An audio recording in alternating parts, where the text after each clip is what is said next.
What's up, guys? Welcome to the Sansom Sports Media Podcast. This is a new rendition, and everything has been overhauled. You saw we now have an intro video, and you see it's just me on the screen.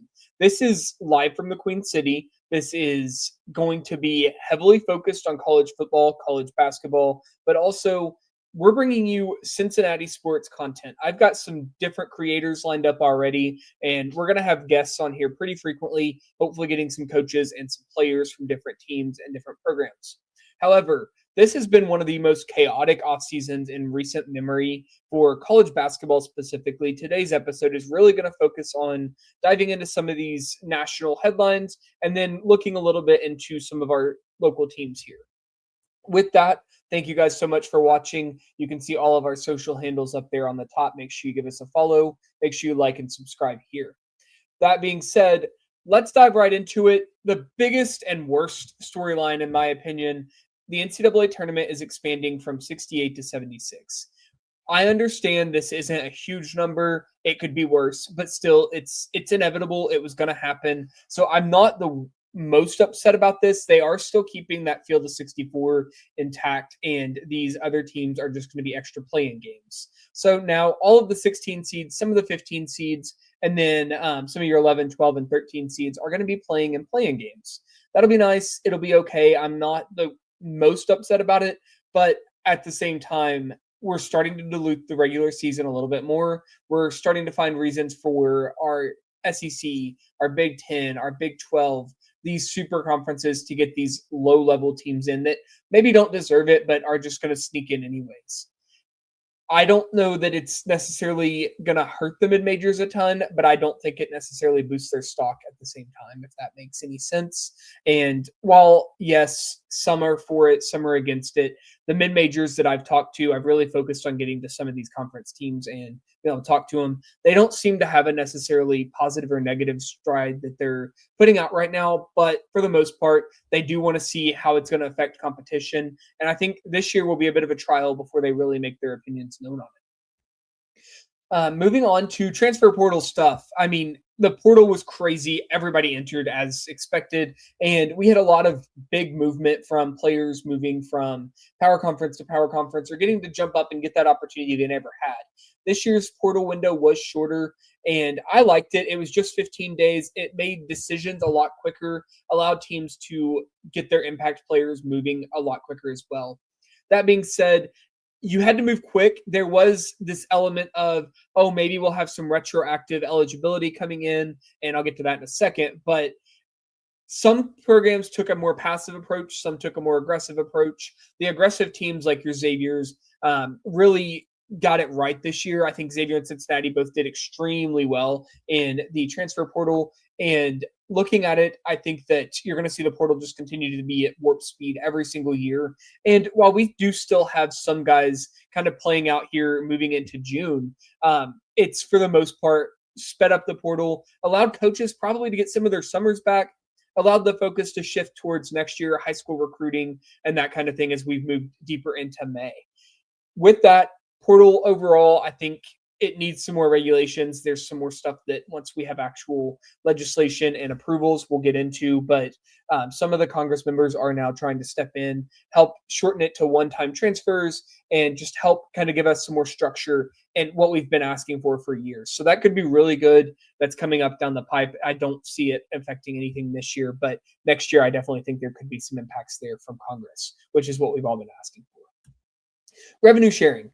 I just wanted to touch on, you've got RevShare now. You've got some of these football programs who have said that they've been a little handicapped by some of these decisions from some of these bigger teams that have to balance football, balance basketball, maybe throw some money at women's basketball or softball or baseball or something like that. And you're really just starting to see just how little a $20 million cap goes when you're talking about football. That being said, let's be honest, if there is money, they're going to find it. These rosters are above $20 million. There is no cap. You've seen so many national guys report it. It's just there. It's a loose guideline, but it's not actually affecting anything. I mean, teams like Louisville or Kentucky are both over that $20 million mark and don't have any problem doing it. They've got the donors to back it up. So you're going to see that.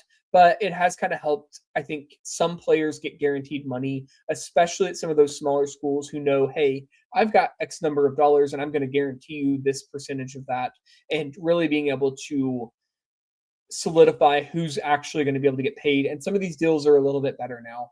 But again, that Congress bill that Ted Cruz and one of the senators from Washington are putting together is bipartisan and really would help kind of cap this. It would give us a true salary cap and really just make it easier for guys to get paid and have that protection that the athletes need, as well as make sure that schools know what they can actually do. So a lot coming in with that, a lot coming in with NIL and the portal. And overall, the college game is strengthening. I don't know how else to say it. You're seeing new teams pop up year after year that build through the transfer portal. I mean, look at Michigan. They did everything last year and did it all very quickly with just that. I mean, just the portal. And obviously there's some element of retention and development as well. But if you can go out and make sure you get the best guys, you're going to be in a great spot. And that's what we're seeing out of a lot of these different teams. A lot of these different coaches are just really able to dive in and get what they need and get out. Look at, I mean, a team like Providence that we're not going to necessarily cover today, but Hodgson came in from USF and has completely revamped that roster in year one. And instead of them being a bottom dwelling type of team in the Big East like they were last year and the year before, they're suddenly competing in the top. I mean, you're hearing St. John's, you're hearing UConn, and then it's Nova, Xavier, Providence. Like those are the kinds of teams right there at the top that are fighting and should be single digit type of teams come tournament time. And the Big East especially has really benefited from that. But I mean, and you can also like look at a team like a Vanderbilt who has brought in like 6 different guys and then got their key guy, Tyler Tanner, back from the NBA draft. And now suddenly they're looking like a top 10, 15 type of team in the country again this year. And that's all because the transfer portal allows you to go in and get these players who otherwise would not have get these shots. And I know the portal sucks, and I know you don't like seeing your team not be as developed and as continuous year after year. But if, especially as a mid-major team, you want these guys to go succeed. If they're too good for the league they're in, let them go get their shot. Let them go try. And that's what college sports should be about. So I don't have a problem with the NIL or the portal or any of that. I just think that we need some better structure and a little bit better guidelines around it. I know we touched on Tyler Tanner, one of the big names in the NBA draft deadline whirlwind, we'll call it. Tyler Tanner did withdraw. He's coming back to Vanderbilt this year with a big NIL package, and Vanderbilt does look like one of the top teams in the country. Milan Momcilovic was probably the biggest name in the portal, the biggest name in the NBA draft, and he has withdrawn from the draft. I am recording this at 2:07 p.m. Eastern Time on Sunday, May 31st. That being said, I'm also checking my phone right now. There is nothing that says that they have actually had a commitment or anything from Milan. So this may come out and Milan may have already committed. You can skip over this if you want. I won't spend too much time on it, but he did withdraw from the draft. He shot 49% from 3 last year, and he's going to have a lot of local intrigue that I'll get to here in a few minutes. Some other guys, and I apologize if I mispronounce names. I am not the best with that. I'm working on it. A lot of the phonetic backgrounds are not on team websites yet, so it's hard to kind of get all of that done. But Tonde Yesufu from Baylor withdrew from the NBA draft and did something kind of surprising at like 12:07, 12:10, something like that. He committed to St. John's on Thursday morning, Wednesday night, and is now going to play for Rick Pitino and the Johnnies. They are suddenly clearly the best team in the Big East, and I don't think it's particularly close. I would expect them to be the unanimous pick when we get into preseason and everything like that. That being said, they're going to be looking at a top 10 type of roster. You add in Quinn Ellis from overseas, Donnie Freeman, some of the returners they've got, and that's a really good roster that just needed that star, and now they have it, and I think they're just going to take off. Arkansas got Billy Richmond back. He actually leaked to John Rothstein that he wasn't coming back, and then at the same time withdrew from the draft and is now coming back to college. He'll play for Arkansas. However, Malik Thomas, the star freshman, did remain in the draft. He'll be a late first-round pick, it looks like, but he decided to go ahead and stay in and move forward in the NBA draft. Vanderbilt, we talked about Tyler Tanner. He was the big name there. Amari Allen returns to Alabama. Suddenly, the Tide look like a top 10 type of team. The SEC is absolutely loaded at the top. One of the Q&A section that I'm going to get to in a minute asked about the best conference in the country, and I'll just tell you right now, I think it's the SEC this year. What some of these teams have been able to do have just really elevated their game, and you're now talking about 5 or 6 teams there at the top that should be national title type contenders. We'll get into that a little bit more later, but wanted to kind of touch on that now. North Carolina, Henry Vasseur did head to the NBA draft as expected. Matthew Abel had been one of the biggest stock risers of the pre-draft process and the combine and doing all of those processes. He did decide to come back to North Carolina. Mike Malone coming from the NBA down to college and has now gotten like these really good international pieces and had a really good recruiting class. Getting this Matt Abel back gives them a top 25 roster for sure. I think they could compete up at the top 10. I think this roster is going to be a little underrated headed into next year. Some other just expected, I'll just run these real quick. Ruben Chinalou for Florida, John Blackwell moved from Wisconsin to Duke, Andrei Stokovich from Illinois, Flory Badunga from Louisville, and then Jeremy Fears Jr. from Michigan State, all returned to their college, despite all of them having really good options and could have potentially been that second-round pick. And I think that group of like 5 players right there is so important for why I think the college game is growing.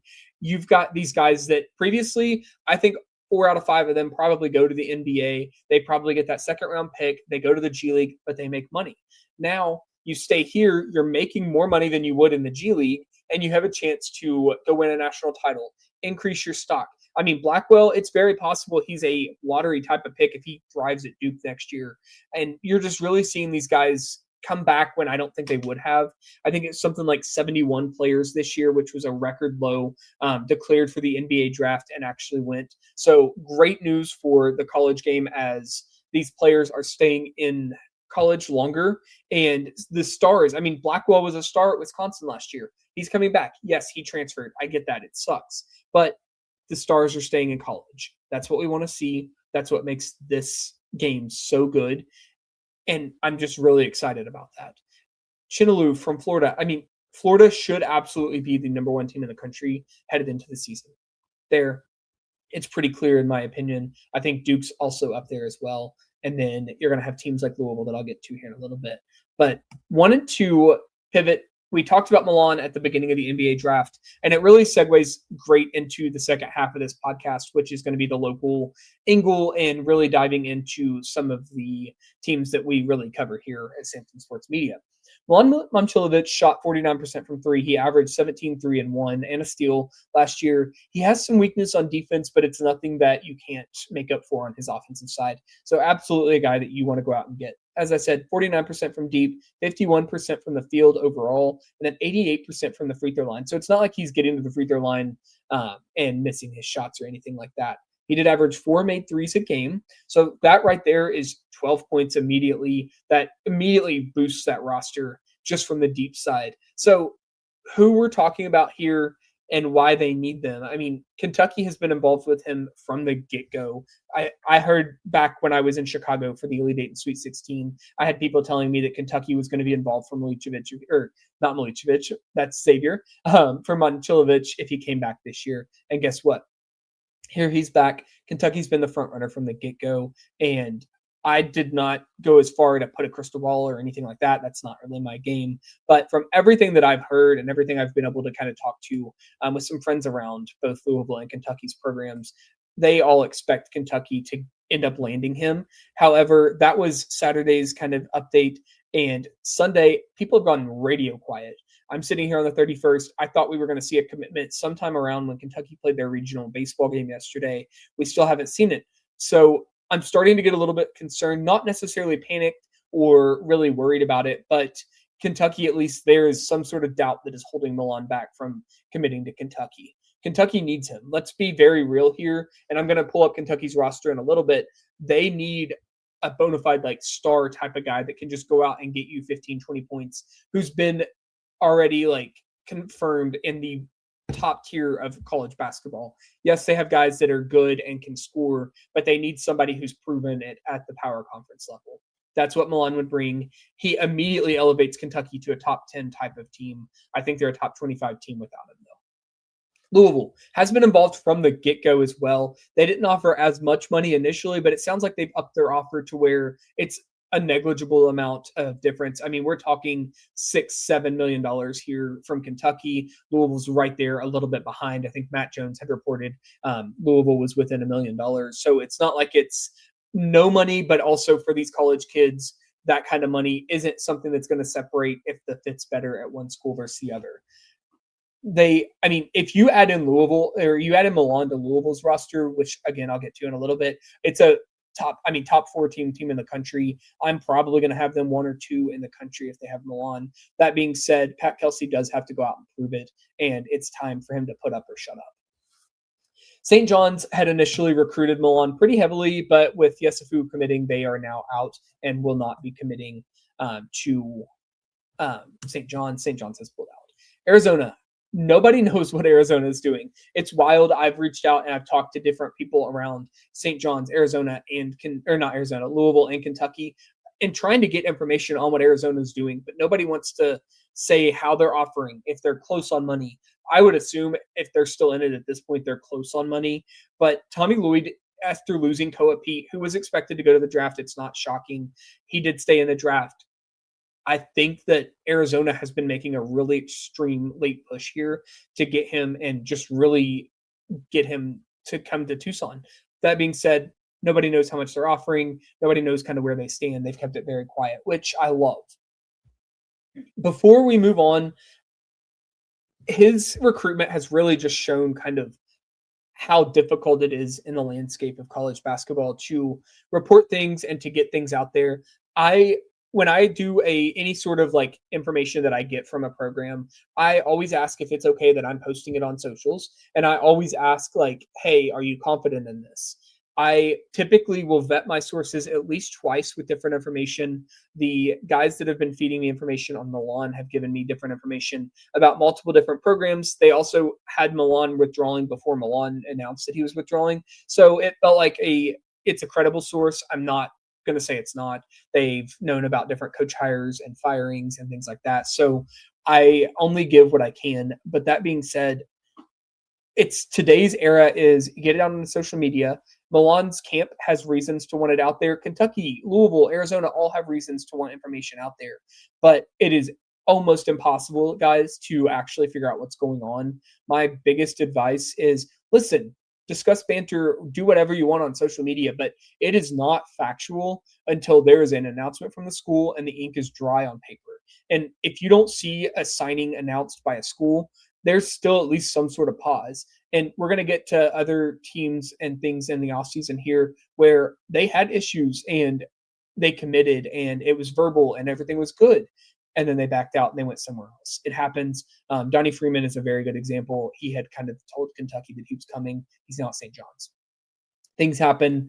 The landscape shifts. These players are not contractually obligated until they actually make that signature. So with Milan, I'm not going to call it. You'll never see me put out a crystal ball for this kind of recruitment. But the longer it plays out, the more it seems like the Tyron Stokes, I'm blanking on his name, Donnie Freeman. Sorry, I just said it. Type of recruitment where there's problems and there's some reason that Pope has not been able to close this. If he cannot close this, I have real concerns for what Pope is actually going to be able to accomplish as the head coach at University of Kentucky. You have to be able to recruit. He's struggling to recruit a little bit. He's struggling to get this close. The Pope whiff is becoming famous, and that's a problem. You don't want to see that. And now here we are talking about him whiffing again or things like that. So as we kind of wrap up the national headlines again, tournament expansion, just kind of letting Congress get involved and kind of seeing how the transfer portal kind of evolves year over year has been really fun.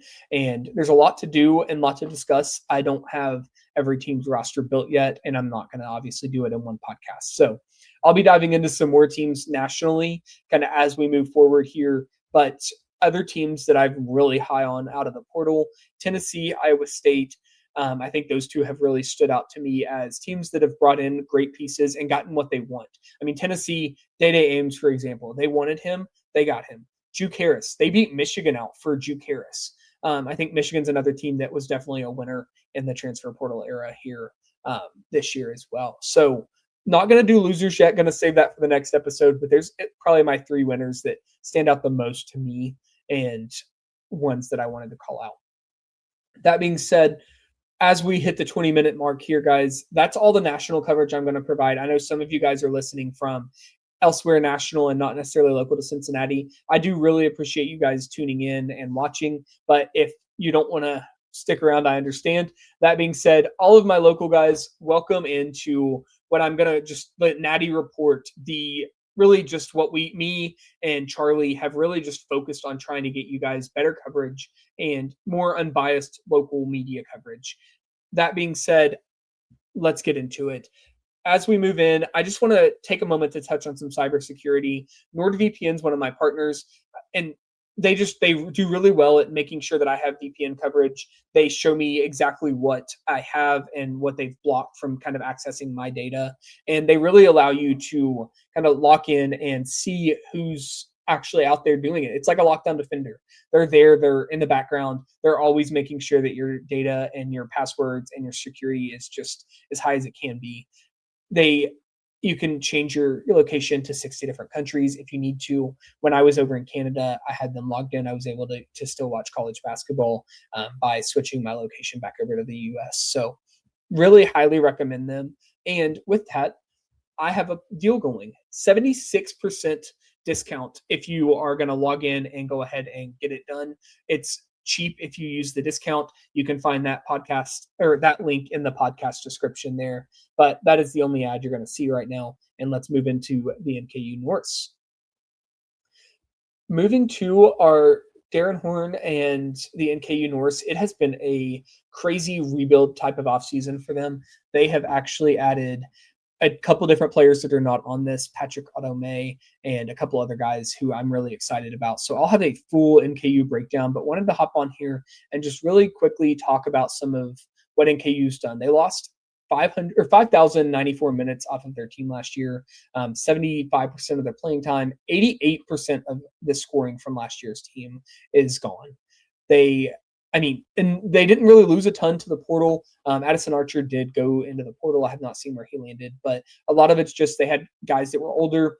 You brought in Donovan O'Day, Tay Dozier, a lot of those guys who were seniors, and this was their last year. So great season. I loved watching that team, but this team has a lot more versatility and a lot more like kind of length if you're talking about like roster longevity and things like that.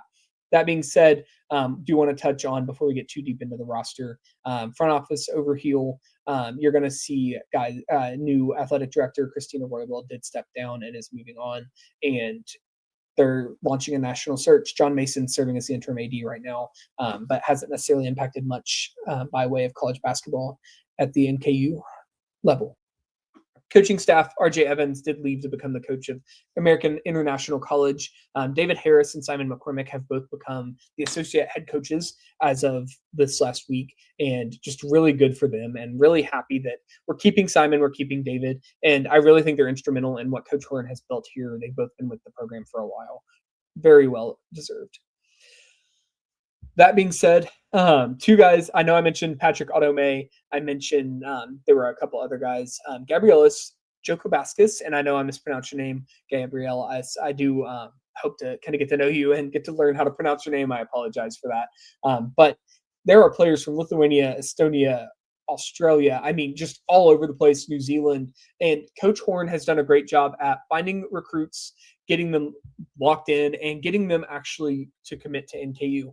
NKU is not an easy place to necessarily coach in today's landscape or anything like that. It's obviously a small school, smaller budget, and you've really got to dig and find some guys who want to develop. And your goal cannot be to keep all of these players here forever. If they need to transfer up, you got to let them. Look, we transferred Kian Itidjure last year, and he went up to Rhode Island. That's a good thing for the conference, but it's also good to see guys like Donovan O'Day come in and just really thrive in their last year of college ball and get to go play overseas. So with that, Willie Foster's our freshman that is coming in, first team All Ohio Division II.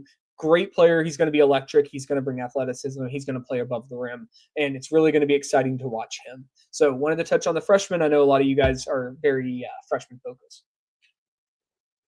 Bryce Darbyshire, Ethan Elliott are your two big returners, as well as Donovan Canary. And again, Donnie, I apologize. Nobody averaged over 10 points that is coming back from last year, but Ethan is going to be just that vital key cog in the offense. He's going to be your point guard, and he's averaged those 5 assists last year. He averaged the steal, and Ethan is going to be asked to score a little bit more efficiently this year, but also just continue to efficiently get that ball from point A to point B like he did last year.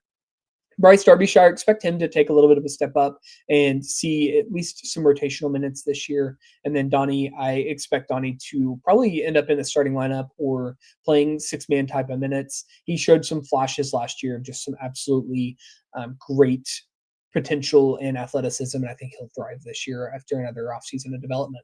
Juan Ruiz and JJ Epithing, both redshirted last year and are a bit unknown headed into this year. Both were freshmen last year, and I don't necessarily have exactly what their roles are going to look like or anything like that, but both will be available this year to hop into the rotation and help out where they can. Touched on Will Short, Niagara transfer coming up to the Horizon League here. Really interesting grab here. They grabbed him early. He was the first commitment.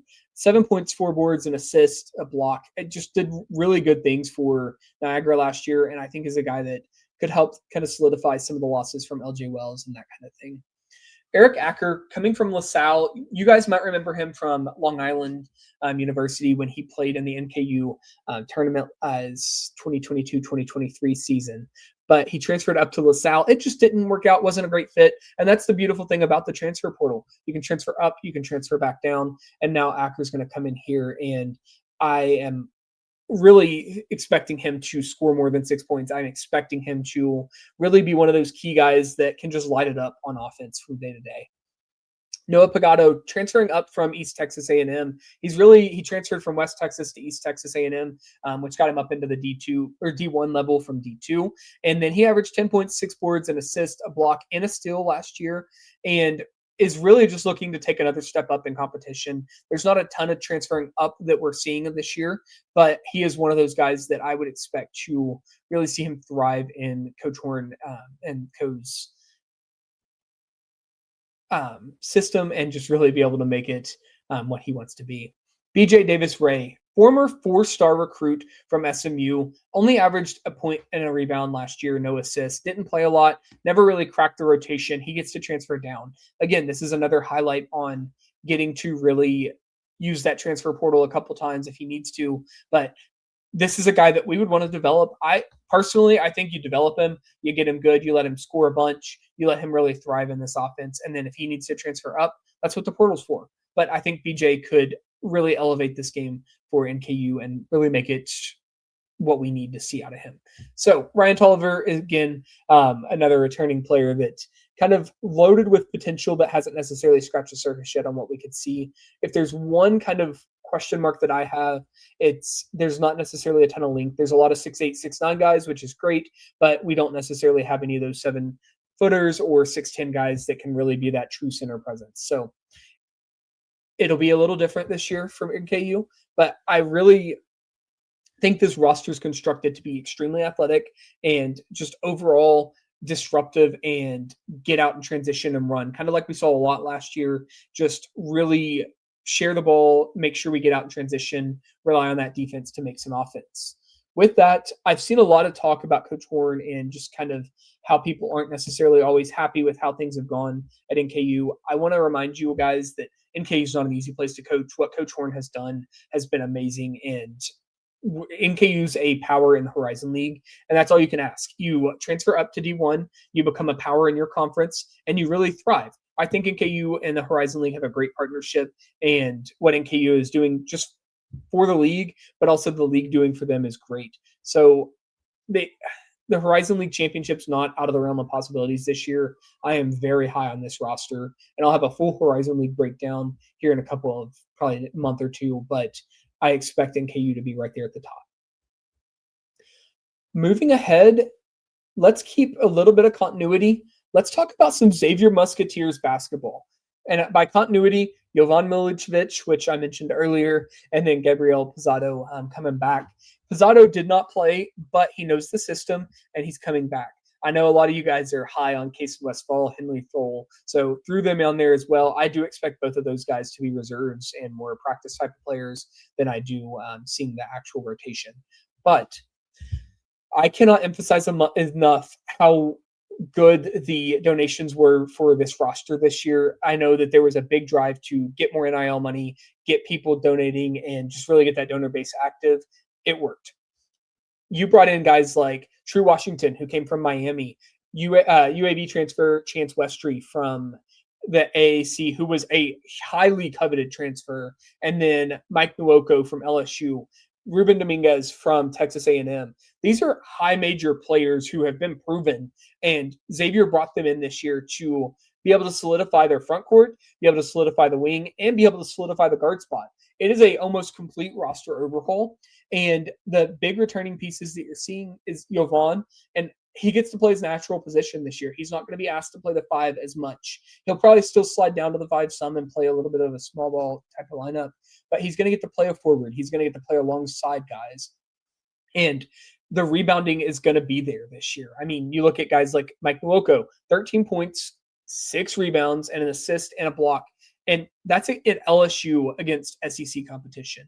It's not like we're talking about him coming from a lower league up. He's proven that, and that is just so crucial for a team who looks to compete for not just an NCAA tournament berth in the expanded tournament, but a single-digit seed and a really good position in the Big East and the NCAA tournament moving forward. Ruben Dominguez, absolute sniper coming over from Texas A&M. There are not enough good things that can be said about bringing in a shooter like this. He's proven at this level, and he's, in my opinion, probably going to start. Him and Gabrielle might be fighting kind of for the same minutes there, but I think Gabrielle can take his time coming back, kind of get used to game speed again, and Ruben can start before Pizzato takes over if that happens this year, or maybe they both play next year. Both do have multiple eligibility years left. True Washington from Miami. He was actually, you all probably recognize the name. He was from New Mexico originally. He transferred to Miami instead of following Coach Pitino last year. Averaged 12 points, 4 boards, 2 assists, 2 steals. Great year, tournament team, but it just wasn't the right fit for him. He wants to transfer it back over to play with Coach Pitino. And again, just another great get from Pitino and co. Chance Westry, completely dynamic, like changed the entire outlook of this roster when he committed. Xavier needed a point guard. Roddy Anderson and Allright, you can tell, are not on this roster this year. Both are transferred to different teams and different levels. Roddy did stay at Seton Hall, but is going to be asked. He wanted the full reins of an offense, and we're giving that to Chance. Chance is a dynamic playmaker. You see 6 assists, a steal, a block, 4 rebounds, 16 points. UAB, I mean, Yaxel Lindenborg, I'm not calling Chance Yaxel. He's not. But Yaxel transferred from UAB to Michigan and was the star on a national championship team last year.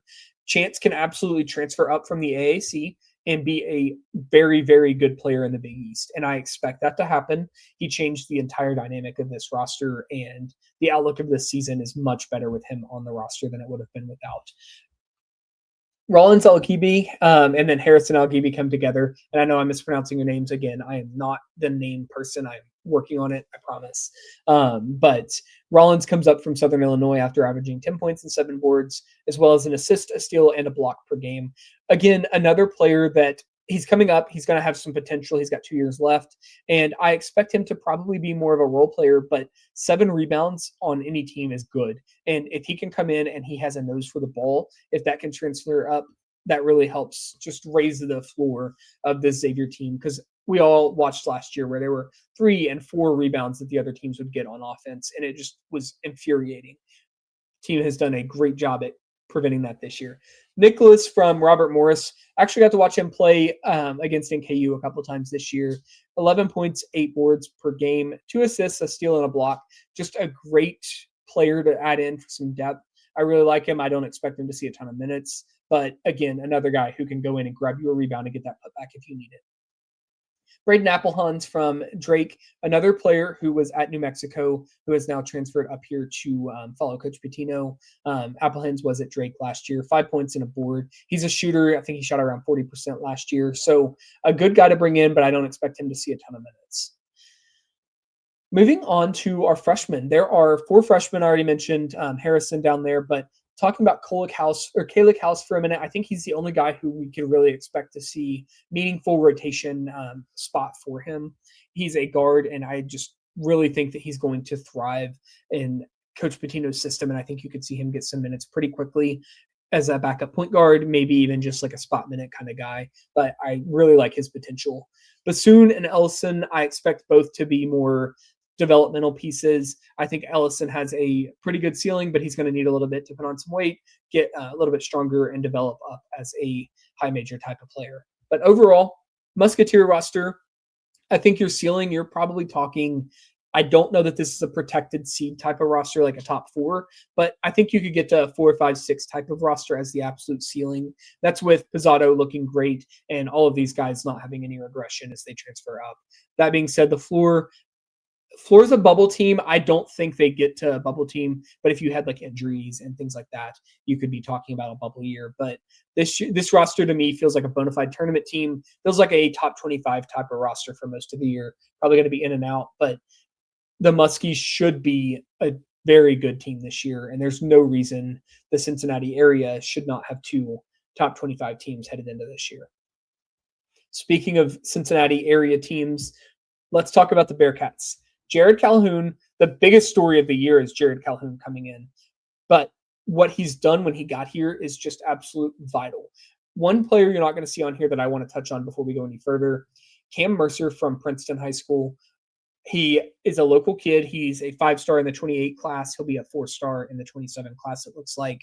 I'm not sure how all those ratings work, but I don't understand how you're a 5-star one day and then you reclassify and now you're a 4-star, but here we are. That being said, Calhoun and company made him an absolute priority from day one. The coaching staff said that Miller had really not even been in contact and just really dropped the ball on that, but Calhoun was able to get it across the finish line once he got in here. Speaking of getting things across the finish line, Tylen Riley there from Tulsa, just Calhoun and company were in on him from day one of him entering the portal, but were not able to get him to close it until he really took some visits and really felt out and made sure it was the right fit for him. However, former AAC Player of the Year, he committed to the Bearcats, and it's a really good get and just a really great key guy for the top end of that offense to start the year. Miles Colvin coming over from Wake Forest. This was actually a really quick recruitment, really quick commitment after he visited. He averaged 12 points, 4 boards, an assist, and a steal last year at Wake Forest. He's from Indianapolis. He played at Purdue, and just another really solid guard to elevate this backcourt and really get it where it needs to be for the Bearcats. Both of those guys are athletic, long, and going to play really good defense, as well as obviously putting the ball in the basket at a great level, which is something that the Bearcats need. Adlin Elliman from Utah State. You're going to see 7 points, 3 boards, an assist, a steal, and a block and say, oh, at Utah State, that's nothing to like go crazy about. However, Elliman is a NBA prospect, a legitimate like lottery type of prospect in the future. He's obviously not there right now, but his length, his athleticism is top tier, and it's something you can't coach, you can't develop. It just, you have it or you don't, and he has it. So this team is elevated if Elliman can get to the point where he is starting. However, he doesn't necessarily have to start. He can continue his development, but he did follow over from Utah State with Coach Calhoun, and I think he's just going to be an absolute wrecking ball of a player once he gets going. It's just going to take him some time to develop. Tyler Tejada from Towson, 18 points, 6 boards, 2 assists, and a steal. Another really good player who can put the ball in the basket on the wing. The mantra of this Calhoun roster is clear. They wanted length, they wanted athleticism. All of these guys that we're going to talk about fit both of those molds for the most part. Riley Allenspach, more of a length over a athleticism type of player, but for the most part, these guys are long and they are athletic, and it's going to be really fun to watch them play a solid brand of defense, but also Calhoun is known to just put the ball in the basket, and that's what he wants to do with these guys. Allenspach, I mentioned, he's coming from George Mason. He actually transferred up to George Mason last year, and now he's transferring up again. I really like that he, instead of doing like the big jump up to D1, not D1, to like a high major like he could have, he took his time and jumped up from one spot to another. And with that, I really think that he'll be okay. He's probably not going to average 14 and 6. If he does, the Bearcats are, a top 15, 20 team in the country. But with him just being at his baseline, if you get him close to 10 points and 5 boards, I think you're in a really good spot. And this is a top 25 type of roster. Jaden Hastings from Boston College is another really intriguing prospect. 7 points, 6 boards, an assist, a steal, and 2 blocks. Again, numbers don't jump off the table, but his athleticism is crazy. I've some of the highlights that we've watched of him and been able to kind of evaluate his game. He just really stands out as one of those just freak athletes who can go get you a bucket when you miss a shot or can grab that defensive rebound when you desperately need it. And those are things that help close out games and get you that much closer to the promised land of getting back to the tournament and getting back where Bearcat basketball belongs. Travion Carson from North Dakota State, again, another player with 12 points and 7 boards. I don't know if you all found out there's a consistent theme here, but it is rebounding and scoring. And that is what all of these players have done at a high level throughout their career. Carson comes in from North Dakota State. Again, I don't expect him to average this kind of stat line with the 3 assists and 2 steals as well, but he's a player who I think could add in some really good depth and give Calhoun just another option on that offensive and rebounding side of the ball that is just desperately needed when you start getting into the dog days of the Big 12. Eric Mahaffey from Akron, 8 points, 6 boards, 2 assists, a steal, and a block. He's a local kid with a Moeller. It's a really good get to get him back into the local area. He was another one that was linked to Cincinnati as soon as he went into the portal, and Cincinnati was able to close the deal there. Just a great three-point shooter and somebody that I think will develop. He's got 3 more years left into a starter and just a really key piece this year, but also down the road. Elisha Perryman and David Iwizi from Utah State. Both are more role players with high development. Iwizi did redshirt last year. Perryman averaged 4, 2, 3, and a steal. If you can get those kinds of numbers out of him, you take it. He's, again, more of a development type of piece down the road. Akai Fleming from Georgia Tech. This was a very underrated pickup and a late pickup that I did not know much about, but the Georgia Tech freshman last year averaged 10 points, 3 rebounds, and assists, and a steal. But if you look at the second half of his year, he averaged a lot more than that. He was playing 20, 30 minutes a game and was averaging double figures and like 15 points a game, 20 points a game, and just doing really good things against some of the top competition in the ACC. He's going to develop. That freshman to sophomore jump is always huge, and he's really just going to have to grind on the weight room and just grind on the court this year, and he could develop into a 15-point per game kind of guy for the Bearcats next year. And he's one of the reasons that I'm so confident that this team is just going to be very good, because they've not only added 5 starters, they've added 6 starters. And then, I mean, you could argue Hastings should be starting as well. So you could argue there's 7 starting caliber guys on this roster this year. And that's what makes it so special, is they're going to have the depth and they're going to have the versatility to do what they want. Deshaun Vaden from Mount Union, a D3 school, came over with his coach to be an assistant. And Vaden is averaged 5.5, an assist, and 4 blocks last year. If he's just another rim protecting type of piece, if you're talking about Alan Spotch being a rim protector, you could add Vaden into that as well, and just maybe change the dynamic of a game if they need to, stop a run on defense, do that kind of thing in some spot minutes, and just really kind of help elevate, again, that defensive floor for the Bearcats this year as we move forward. This rebuild, I was expecting this year to be a real step back for the Bearcats. However, I don't think it's going to be. I think it's going to be a step forward.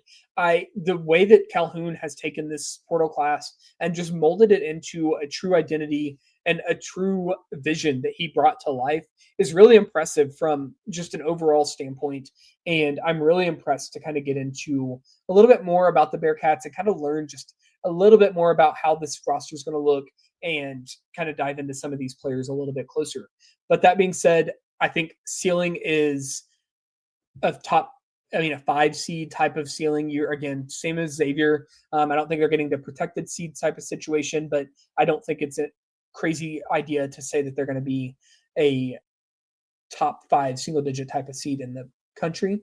Floor, they could miss the tournament altogether. Just like Xavier, injury happens or these players don't pan out and suddenly you're struggling, but I don't see that happening. I think this team is a bubble team at worst and a top 5 seed at their ceiling. I'm happy to be in Fifth Third this year for a little bit more coverage for you guys, so look out for that as well. Moving on to the fourth of, I call them the core 4, but the 4 teams that I really started with and have worked with throughout my journey in sports media, and that's the Miami Redhawks. Travis Steele did get his extension. He's secured for the next 8 years or so, and one of the highest paid coaches in the MAC with incentives to get him higher. And that's exactly what you need to do. Shout out to the team that got this together and was able to get him where he needed to be to stay. He had opportunity to leave for multiple different high major coaching positions, and he didn't want to. They've given him the resources. They're building an arena. They've given him the NIL budget. They've given him everything that he needs to stay there and really make Miami a force. And I'm happy to be able to continue reporting and continue growing as Oxford continues to thrive. Evan Ispro comes back, as does Almar Atlason and Luke Skaljak. Those three are just, a three-headed monster that are coming back to Oxford this year and should run the MAC, if you want my honest opinion.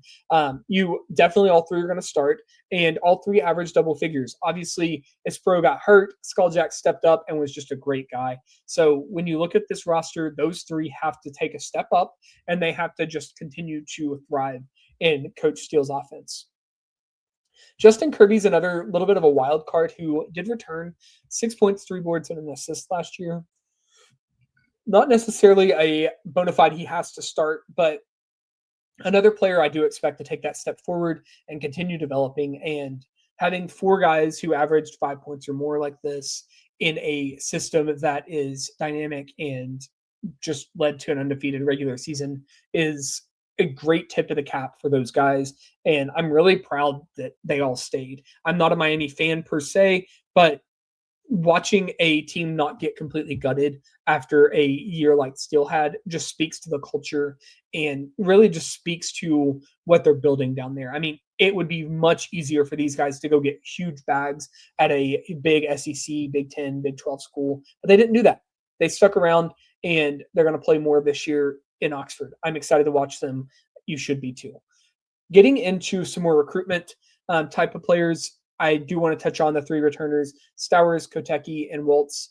I don't necessarily expect any of those 3 to take huge step forwards and be a starter or anything, but I think all 3 of them will have a role on this team.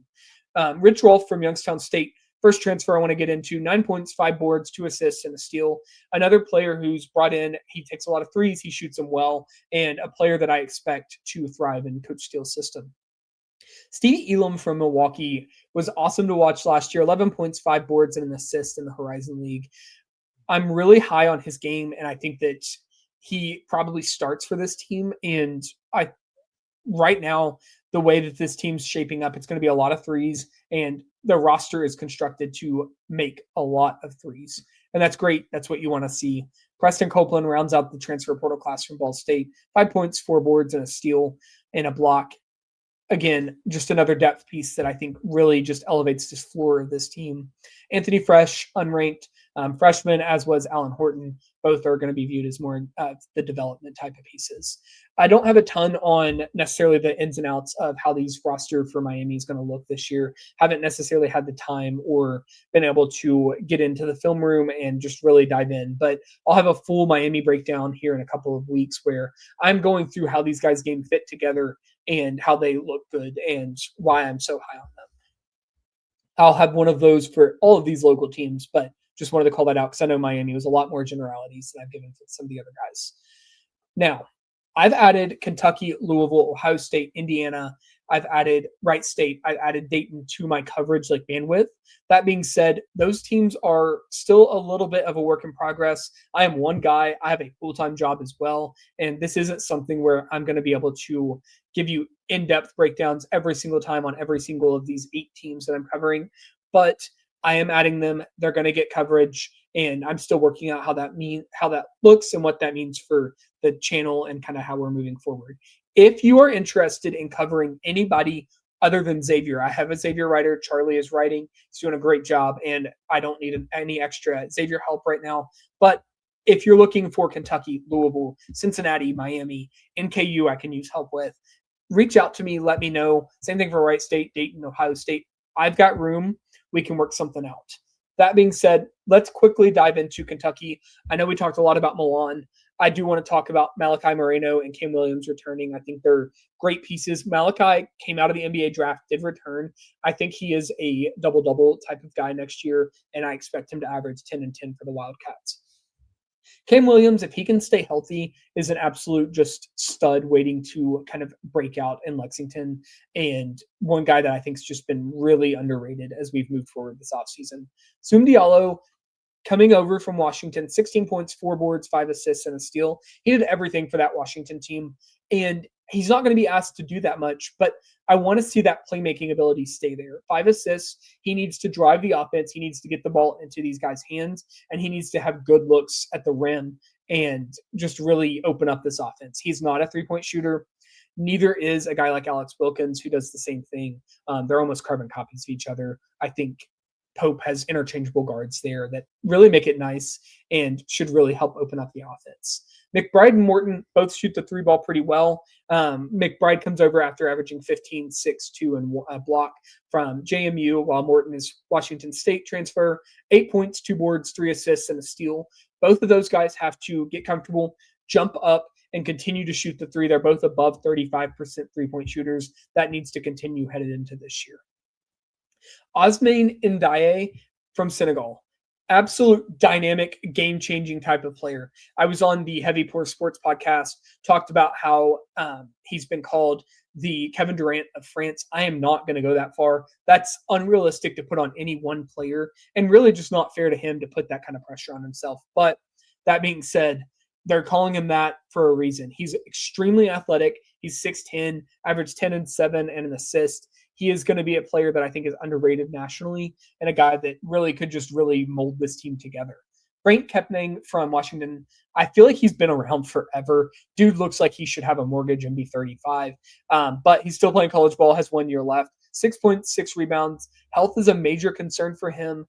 That being said, if he's healthy, he's a dynamic front court kind of guy who can allow Malachi to not have to play 40 minutes a game and really just help kind of keep this offense rolling, keep the defensive rim protection at a premium, and just help fill in some of these gaps. And again, raise that defensive floor. We talked about the 2 blocks, just really help round out this team as a whole from the bench.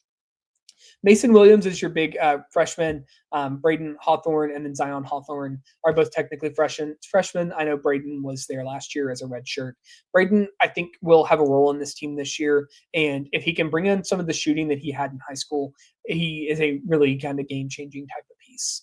I don't expect to see a ton of a role for Trent Noah or Reese Potter as we move forward, but Noah will probably get a little bit of run as he did last year.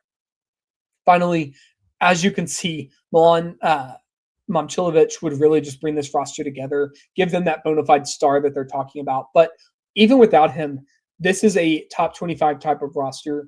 And despite all of the discourse and the hate that UK has gotten this year, I actually really like the pieces, and I can see the vision that Pope brought together. It's just hard when they're striking out on these game-changing type, like program-defining type of players, to kind of see that in the real time. So make sure you take a step back and look at the whole picture, and this roster is going to be okay. Final team that I'm going to get into today, Indiana, Wright State, Dayton, Ohio State. We'll have another podcast. It'll be in the next week episode where I dive into those rosters a little bit closer, and we look at what the potential are, especially Diebler's team up in Columbus. I'm very high on. That being said, Adrian Woolley comes back, as does London Johnson. Those are your 2 returners. Just 2 guys coming back. Woolley is the only one that played. London is the G League transfer who I really wish didn't have eligibility. But Woolley, 9 points, 4 rebounds, 2 assists, and a steal. Comes in. He'll be asked to kind of carry the culture forward from last year's team. That being said, there is a clear change in the way that Kelsey recruited this class. He is now looking for rim protection and a big physical presence. I don't know that he has swung, or I think he swung a little too far, if I'm being honest. There's not a ton of three-point shooting on this team. And if they don't land Milan Momcilovic, like I don't expect them to, there's going to be three-point shooting concerns from this roster like there was on UK's roster last year. That being said, you bring in guys like Jackson Shelstad from Oregon. If he's healthy, 16 points, 3 boards, 5 assists, and a steal. He's a star. He does it all, and he's the kind of player who can really just elevate the roster. Flory Padunga from Kansas. Again, I mentioned he withdrew from the NBA draft. He averaged 13 and 9. He is exclusively at the rim, but he blocks 3 shots a game. He gives that rim protection that I could scream. I mean, I was sitting in the media section of Louisville several times last year, just like screaming at, they need to protect the rim. They need to rebound the ball. And they just weren't able to do it. This will change that, and they'll be able to do exactly that. So you bring him in to really anchor the offensive putback type of thing. He'll be a lob threat, of course, and then anchor that defensive floor and protect the paint. I mean, nobody's going to be scoring over him. It's really going to elevate what Louisville can do on defense. Carter Knox from Arkansas, 9 points, 5 boards, and assists, a steal, and a block. Does a little bit of everything, does not shoot the ball very well, though. We're really going to need to see him step up from a scoring standpoint, get more efficient. If he can develop a little bit better of a jumper, it'll help as well. But again, another piece there that really just helped anchor that front court. Obinna Ezike Jr., reclassified from 27 to 26 and is going to be on campus. He's actually already on campus now.